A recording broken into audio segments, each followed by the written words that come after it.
Yeah, and this is really an important thing, because during the cleanup conversations, there have been these rather hypocritical squeaks from Georgia Pacific, but the city's polluting the mill pond out here. It's all city pollution. Well, 100 plus years ago, these creeks were culverted into the mill pond deliberately by the people who ran Fort Bragg, which is the timber industry, and they wanted that water year-round to float logs. Now, one thing that I was going to mention later, I'll mention it now, so I might repeat it. The actual configuration of the mill pond has changed dramatically through the decades. Sometimes it used to be right over here by Alder Creek. Then they kind of filled it in, and they wanted to have this bigger one over here because they changed the designs of the mill. So the mill pond itself has moved around. But of course, the parts of the mill pond that we're most concerned about with cleanup issues are really the legacy parts, because that's where we're using all these horrible, preservatives, and that's where your dioxin things are, the legacy of dioxin and the heavy metals really isn't so much in the mill pond that was there in the 80s. It's there in a mill pond that's been working from the 30s and 40s.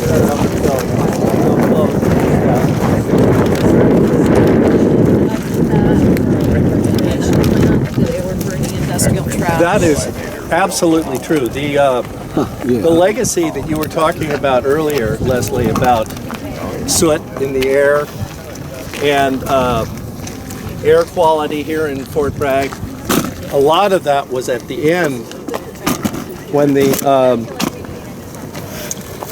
mill site was primarily a 15 megawatt power generating facility, and it wasn't doing any more. At the end, it wasn't doing any logging at all. It was just a power generating facility. Now there's kind of two sides. There's a bit of a silver lining to that really dark legacy, and that is that this community knows that a community itself can be responsible for creating its own power. When the grid used to go down, Fort Bragg had power.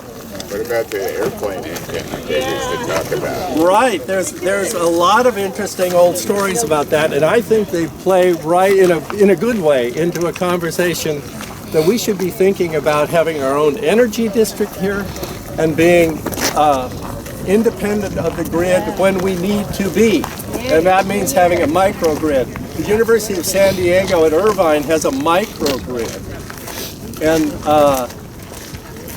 it's an interesting possibility for us because we have a real opportunity in this area to do our own generation of power through wind and solar and a number of different things. To economize. If we have a growing cannabis industry, we have a possible feedstock for energy generation. We Small do. diameter pools, excuse me, from the forest that need to be fed. There's all sorts of interesting things. There's so much biomass for cogeneration. Yeah. So now we're coming to the east edge of this area that we call the mill pond. Let's just stop here and take a little bit of a look. You can get an idea of how vast it is. It's more than 8 acres of surface area. There's a good. It goes as deep as 36 feet, we've been told. There's a good view over there at those. We're going to go back there. That'll be the last thing we do. We're going to go out here first to the trees and take a look at the overlook. The mill pond is directly in front of it. See that darker, denser green profile? That whole thing all the way out to the ocean is the mill pond. It's kind of got a dog leg down at the end there, but the reason we're going to go out here first is so people can see where the spillway is and that sort of stuff. And George, you were talking about this berm here that's holding that pond. Yes. Is all... This whole wall that you're kind of looking at, you can see the denser green that we were talking about. The far side of it, there's a little metal abutment there. You can see that with the copper color. Yeah. On this side, the entire wall that's holding that mill pond in is man-made material that was just pushed up there to suit the needs of the mill owners. And down below you can see that sloping kind of trail. That's what they call the berm, which protected the big energy generating plant that we were talking about was right down here in the low-lying area. So in the past, when they had storm surges and stuff, they had this berm grown grown. Well, it was just piled with debris and everything, but it was quite a bit taller. And it, through the years, is just kind of settling, and nobody really knows what's in it. They've never really The Alder documented Creek comes that. in up here and goes down into the pond. The Alder Creek is somewhere, you know, beneath, I would say it's more in that direction, going into that end of the pond. Yeah. So let's keep walking because we're supposed to head back at 10 of.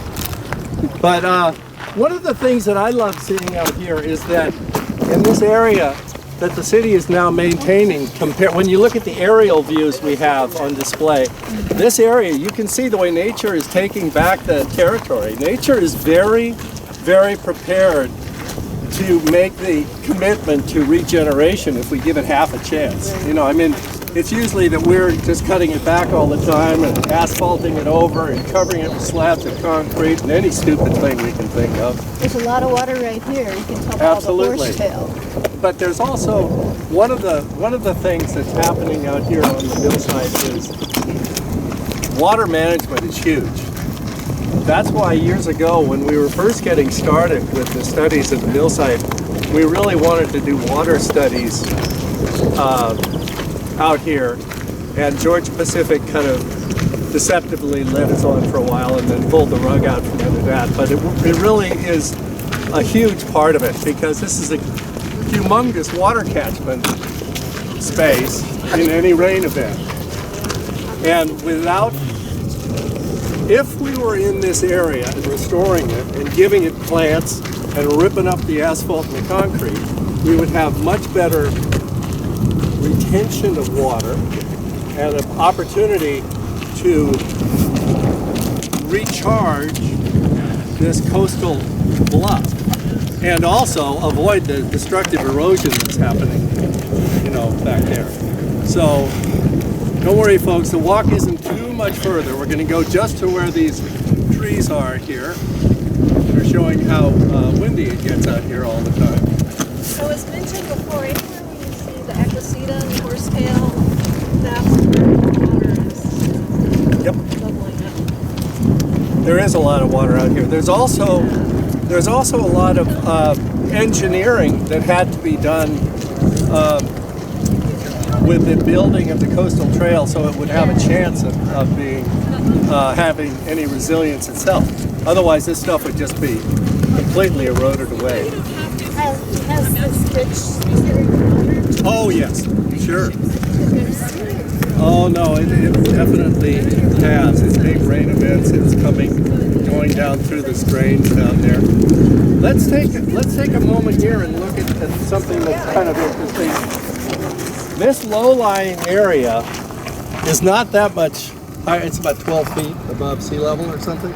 But when we start having storm surges and, you know, king tide, this is going to be a whole area that is going to become an estuary.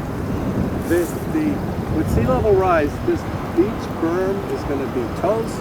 The Millpond will be toast, and this whole area in this low-lying area, and it's hard to tell exactly how far that's going to go because it's going to take out that wall, that north wall of the Millpond. This is not going to happen tomorrow, but I mean, as I mentioned last night, the latest thing I read, this big study from Australia, you know, it basically said everything you've read about how long it is before the sea is going to start rising rapidly, forget about it. It's going to happen a lot faster. And that's what we have to start planning for here so that we don't become, you know, a toxic, I mean, people haven't mentioned it today, but if this mill pond goes into the water out here, it's going to go into our water supply for Fort Bragg. It's just a straw stuck in the Noyo River, just a little bit upstream. And if it goes swirling out there, these tons and tons and tons of legacy toxins, that's going to be a very serious problem. Well, that's also mentioned something I hadn't ever thought about before, which is as sea level rise happens and it pushes through the water table, through the ground, that whatever toxins are in there are also, so it doesn't have to go out to the ocean in order to make its way around. It's going to be pushed. That was really, and you know this is happening right now in just over in Lake County on Clear Lake. On Clear Lake, there is a big waste No, very close to zero. And with these big storm events, the water table has come up, the lake has been higher than it has been in decades. Well, what's happening? It's going right into this unlined toxic waste dump. And this is a huge issue. And you know, people don't want to talk about it, but when tests are done, it's showing that it's leaching through. But our situation could be worse if we have a big storm event or an earthquake or a tsunami that just rips this thing out all suddenly, all at once. Well, that was It won't be called leaching; it'll be called, you know, catastrophic breach. Yeah, this is the comment I made to DCSC when the draft feasibility study was open. The comment was, who is going to be held responsible for the broadcasting of those toxins in the event of a tsunami or this catastrophic breach? Because unless you hold the company responsible in some legal way, it's not their problem, especially if they sell the land. Well, you know, yeah, the interesting thing about the land being sold now is everybody says very casually, oh, well, BP is always responsible for everything they did. But that starts getting trickier when there's a new property owner, and the property owner then has to go to somebody who's no longer the property owner and say, well, you know, you or your cohort. But interestingly, there was a lawsuit not too long ago where GP settled and said, they are responsible for the cleanup. So there is some law. Where was that? It was, well, it was. Was that one with the No, city here. of Fort Bragg? Here. Yes. Absolutely. Yeah, it was here. For over 2 years, starting in about 2000, end of 2012, I guess. Is that right? Right. Yeah, they settled it 2 years, 2.5 years ago, finally. Yeah, they settled it just about 2.5 years ago. That's probably right. And the settlement said they're responsible, and they got millions of dollars from previous owners of the mills. But they are fighting like heck to do the additional testing, and you know the really good news. Well, they're fighting against doing the testing. Yes, thank you. So $25,000 a day is $9 million a year. Yeah. So this is probably far enough for us to get an idea of this. So this is the collapsing beach berm that I was talking about here. This is just what's called in the trade riprap. So, and there's metal in there, and there's a bunch of junk. And I remember when we first started working on millside issues in 2004, Paul Johnson used to drive us in his big truck right across the beach berm and right up here, and it was much higher, and it was stable. I mean, I don't think anybody would want to go across there even in their big old honking 350. No, so, and to the right of that over here, you see that concrete thing. This is the, and beyond it, those horizontal logs that are wedged in there. That's what they call the dam. But I'm always trying to remind people that yes, that dam is a man-made thing and it holds back the Millpond. But also, all of what you see here, this whole wall and this beach berm here, this is all man-made infrastructure to take care of back here where you see the concrete and you see the yellow of the plants, you know, fighting back to take it back. That used to be the powerhouse. And in the legacy times at the end of the mill site's history, they were burning all kinds of nasty stuff in there, and that's why some of the air quality issues happened that they did. So that might have been one of the most polluting times.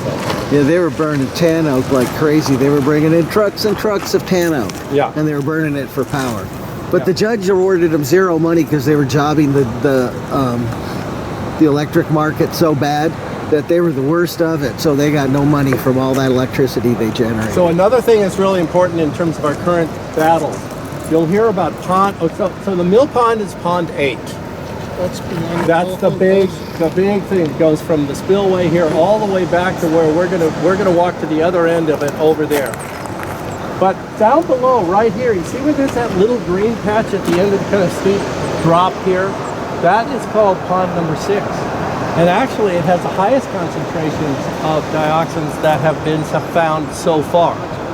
So I really emphasize this so far because I think we're getting some really good advice here at the symposium that we need to keep looking and testing and doing more work. But this area is obviously toast with sea level rise and climate change and an earthquake. It's really, really low. Now, why did they not clean that up? What's going on here? Well, I know the answer to the question. They didn't want to dredge this up and cart it away because it would destabilize the Millpond. So we're in this kind of circular logic about cleanup issues that really are self-servingly sort of illusory, or they kind of just keep skipping away from you. I mean, I want the Millpond cleaned up, you know? And I think if we daylight the creeks, it wouldn't hurt at all to have the most toxic part of the Millpond is actually the east end. That's where they found the most dioxins. Let's really clean that stuff up. And something I'm going to talk about at 3, a legacy issue that's very profound and difficult for us as a community to face, is that we would be carting those toxins away from the edge of the Pacific to another community. Elise spoke to this earlier. This is a big deal. In fact, 10 years ago, our community voted we didn't want anything taken to other communities. And the city council then decided to put it in a containment center out there beyond the Millpond over there. And lo and behold, somehow they built that thing so it couldn't handle a big rain. So we had a big rain and we had a crisis, and suddenly they're carting all the stuff away. When we had said, we want you to hold on to it in a containment space for 5 years and we'll reassess how we feel as a community. It didn't last the 5 years. They hauled it all away. I would say one could suspect that the foxes were guarding the hen house. What's happening about the GP's proposed rebuilding of the dam? Well, the dam has been on a rebuild order since 2004. So that puts a little bit in perspective Jim's comments that DTSC has said that you might have to do a cleanup, or if you don't do the cleanup in a timely fashion, you will pay a penalty of $25,000 a day. Well, when they were first issued that in 2007. So we can see how timely that enforcement has been. So, if I'm dancing around the words, it's because name calling really isn't helpful at this point. But the facts are the facts. There has been no big hammer. Mike's coming. Yeah. There's been no big hammer brought down on GP. There's been a lot of good work done, I believe, by DTSC, but not ferocious enforcement. We don't have like a community. we don't have like a Michael Avenatti, a pro bono lawyer who wants to go and. Michael Avenatti, as I think shown is true. We don't want a Michael Avenatti. No, but I mean his terrorizing tactics. Well, we don't have an Ellen Brockovich. There's no. We don't have We don't have an Ellen Brockovich. There's no leverage. Aaron Brockovich, right? Hey, George. Yes. Would you address the water that's coming out of the dam? Yeah, absolutely. Thank you. So the water that's coming out of the dam is city storm drains, Alder Creek and Maple Creek running across the top of the Millpond, and is, I think, somewhat illogically deemed to be safe because they do tests and they get some good results, and the tests are very shallow. They're like in a foot or maybe 2 feet. But at about 2 feet, you start having serious quantities of sediment out there. And are they testing the Are they testing the outfall? Yeah, I think they absolutely have to. Yeah, they're testing the outfall. Yeah, but right. But now David has a lot of experience with a lot of these cleanup issues, so I would defer to him on this. But I think we would be unwise to just, I think we would be unwise to just have a fence put around the Millpond and walk away. I've talked about earthquake, sea level rise, tsunami, but just like Ignacio was saying, I've jumped fences and swum in water where, it was sealed off, and this will happen, and other things will disturb it, and wildlife gets in there, and it's not clear what happens when the wildlife gets in there. You don't want to drive it, George. There's deer out there. It's driven a lot on it's often driven a lot on Louder? what the plans are. If the city and the community came up with real plans for that area that made it real clear that that Millpond had to go, it would go. You know, Well, that's- I'm confident of that, but we haven't, and nobody has ever done anything. I don't disagree with you. We have not. We have not because, in general, the city wants to kind of soft pedal the conflict moments in all of this conversation and be honest about signing resolutions saying we want a full cleanup. But when push comes to shove, if the city doesn't say that has to go because of creek daylighting and the restoration that this community wants to do, DTSC will never be stricter than a community wants them to be. In fact, what we learned is that in May of last year, when DTSC came, and at the time they were saying, well, we're planning to just kind of leave the Millpond. That's kind of where we are now. We went berserk, and there were way over 200 letters of complaint and blah, blah, blah. So I have been told by people from DTSC that it's very significant that our community had this pushback and said, no, no, no, we want much more cleanup. What about sea level rise, tsunami, an earthquake? And then by the fall of last year, DTSC's position and the state of California's position had changed dramatically. And here's where I can really weigh in and say, in my opinion, DTSC has been extremely transparent and has sent us information whenever we've asked for it about what are these exchanges going back and forth. This is like Greek to me. What's going on here between these lawyers for these different entities? And this is really an important thing, and we're lucky to have them on the case. I mean, it's different than being in Louisiana and Georgia and Arkansas and having the state EPA literally in the pocket of corporations. And I don't think that's the case here. So let's walk a little bit double time up to the east end of the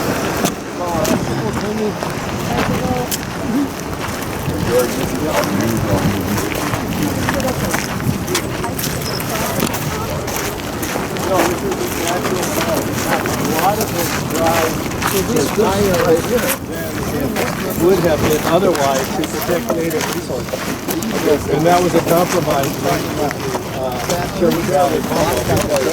Some places along the coastal fringe, I actually kind of like the fact that it's higher because it gives us better views. and it's, this is an issue that, I don't weigh in on that. Sherwood Valley has their role to play here. Like I said, they have this MOU. You can't do anything out here without them at least paying attention and hopefully close. I know they can build their fences not to their standard, though. Right. This doesn't seem to be any, this isn't all the... No. This isn't all. This is just stormwater runoff. This is just stormwater runoff.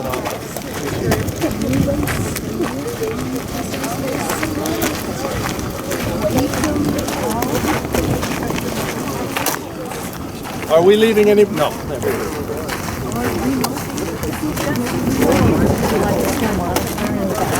You need to do. We might need somebody doing that. Yeah, that's possible.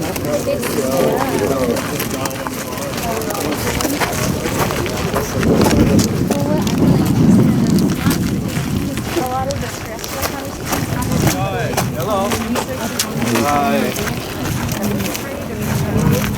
Oh, sure. Yeah, that's great. That's how I got involved in all this stuff. It wasn't about cleanup. It was more about the renewable energy things, about net zero energy, net zero water, water catchment. Do you know about the forest trust? Yeah, so. Okay. But do you know about the massive amount of forest thinnings that are coming out of forest right now? Okay, there's Sierra plenty Pacific. of material. Look at what Sierra Pacific. Yeah, there's plenty of material. But biomass is very problematical. I'm not completely opposed to it, but biomass leads people to think, oh, we'll solve our energy problems by cutting down forests, which is insanity. But the thing is that that there is a huge massive need to do some small agriculture. Oh yeah, the legacy of clear cutting is a disaster. Yeah, Sure. right. Sure. So, I mean, at this time, in this moment, there's a massive abundance of biomass. There is, but I remain just a little bit. I mean, I've participated in biomass conversations for a long time because of my research. Really think it's Instead, turn it all into biochar. But I've been going to I think turning symposiums biomass into about biochar is a very good idea. Are you familiar with that? Karen? absolutely, absolutely. It's one of the products that can be made from all of this. Right now, what they're doing is they're stacking and burning it as waste. I know, and it's just putting carbon in the air. Right. So why not make use of it?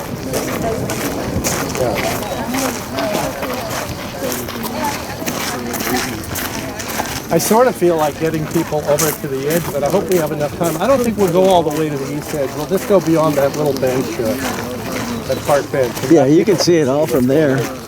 Yeah. Yeah, that's what I was going to say. You can see everything from that little And you know, nook. Terry, what you can do if you want to is throw in a drone shot or two there. Oh, later? Oh, there's going to be a lot of stuff thrown in. We've got some great stuff. Yeah, no, lots of pictures. How are you doing, Asha? Good. I work out of that Great. building behind us, the company store, big white Oh yeah. over there.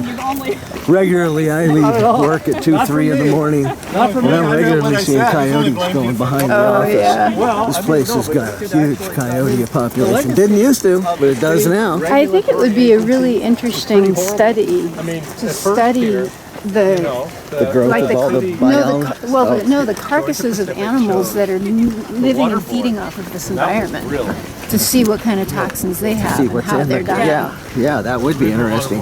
You just got to find out which. You just got to find out which raven it is that got them. The ravens clean up so much that a lot of times they've got it all cleaned up, them and the buzzards, before you ever see it. But you could find it if you just look for what's circling around here. You know, I don't. No, I was talking about the buzzards or the ravens. Oh, yeah. They'll find a carcass for you faster than you can find it. Right. Follow that. Right.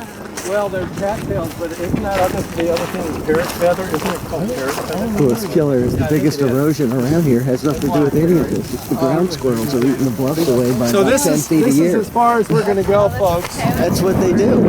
This very verdant thing with the cattails popping up in there. This is the thing that we talk about, the Millpond.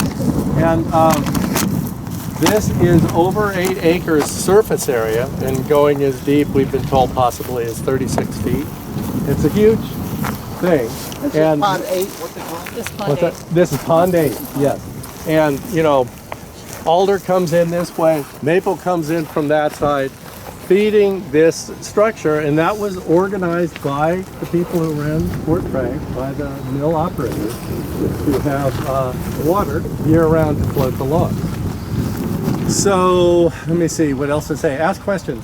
So the cattail, someone was asking, the cattails, I think have pretty shallow roots, but I don't, in looking at the report, I don't recall reading that any of this biological structure was tested for toxins because of, taking it up, and then you were talking about pine seeds that were sprouted, and then the seedling was actually toxic. So Leslie raised a very interesting point. Cattails do a thing called phytoremediation, which is less than it sounds, but it's very miraculous. Phytoremediation is taking the heavy metals and that sort of stuff out of these soils through its roots and through mycelia and all that sort of stuff, and it goes into the plant. But you've got to think of the whole cycle of things. If you're just kind of calmly going, well, the cattails are taking the heavy metals out. Well, that's not the full picture, because the cattails and all this can be, it can dry. So if the heavy metals are going up into the body of some of these plants and they dry and they start blowing around, then the heavy metals are in our air. I mean, you have, And it can go into animals, wildlife. and you've got this very cottony structure, which is for the dispersal of seeds. So Yeah. if it's going into the seeds, then those seeds are dispersing. So in a properly run phytoremediation effort to try to clean up soils, you've got to do something with what grows in those soils. You've got to dispose of it. You can't just say, oh, well, it's coming out, no problem. So, no, it's really an interesting, you know, a lot of time science is brought in defense of the sinister and the despicable, because you can kind of give half the story and you can kind of just get And also, people if the feeling root very system- calm If about the root it. system's very shallow, Yeah. then it's not going to be remediating those deeper, Right. more toxic soils. It might actually be doing the water polishing function that the city talks about. That brings The up such an storm. interesting point. So I was talking with Chantel about the stormwater management issues. And the state of California looks at this as a water polishing function for these waters that come from the storm drains especially, but also Maple and Alder Creek, and says, well, that's providing an important biological function before that water goes out to the ocean. Suffice it to say, this old method of doing that is really not the best way to do it. It may be, if our community is unsuccessful in our battle, that this remains here, and then we wait for the inevitable with sea level rise and storm surge. But hopefully we'll clean it up, because there are better ways to do all of that water polishing. And fortunately for those of us who are into this, creek daylighting and creating bodies of water that do the same thing that does, but without the toxic legacy that's inherent there, that would be a preferable solution, in my opinion, for our community, rather than just leaving all this stuff here and waiting for doomsday. Yeah, there's a lot more. Where's the water? Where's the water? It's right there. It's That's right why under- everything's so darn So green. everything is grown since GP Yeah, you know what? If you walk over to directly across from us, there's a little place where you will see the water actually coming out of Maple. That's Maple Creek over there. Okay, And but Storm. so all of this is grown in the last 50 years. Oh yeah. Oh yeah. I mean, when the mill closed in 2002, this didn't look anything. Yeah. No, then the sediments are, settling to some degree and all that sort of stuff. It's not a comforting thought to me that you can sample on a given day the water right at the very top and everything's fine, and then we've got this horrible legacy beneath it. And that's what DTSC has said to Georgia Pacific, and Georgia Pacific fought it until last week. And maybe people, here, I'll put Asha on the spot right now. People who want to get correspondence about this and what's happening with the Millpond testing now. It's not a done deal. We're not clear that it's going to be entirely satisfactory to the community, but it's definitely a step forward from last May. Last May, wrong. May of 18. Those people should give their email to Asha, Yes. and she will send you information about this stuff. That's Yes, really... or I could, if you have an email list running for everyone who attended the symposium, I can send out an email that would suit you. everyone? Yes. Well, I think we should ask people before they start Okay. sending them emails. But yes, I think that's an interesting... Thank you. That's good. But if anybody's not on the original list and heard about the event and came, give your email to Asha, or give it to us. But either way. Okay, we should go. She said she'd meet us there at 10 after. Did she say 10 after? She said 10 after. Oh, wow, I lied, minutes. folks. Well, we got 15 minutes. We Shall can walk over to shall the we other walk side. around? I can show you where Maple Creek comes in. We got 20 minutes. Okay, great. We got to get back, though. Yeah, that's good. I guess it's like real time, historic, everything from the beginning was like See, George, has anyone talked about the debarker? And that No. The debarker is where a lot of that water was used for the debarker, which creates a huge amount of twalling and all kinds of different toxic. Because the stuff is sprayed on the bark. No, because bark is full of twalling. Redwood bark is just full of all kinds of noxious stuff. So their bark dump itself is up on AAW is a toxic waste dump, but they also, the debarker, where they actually did the debarking was right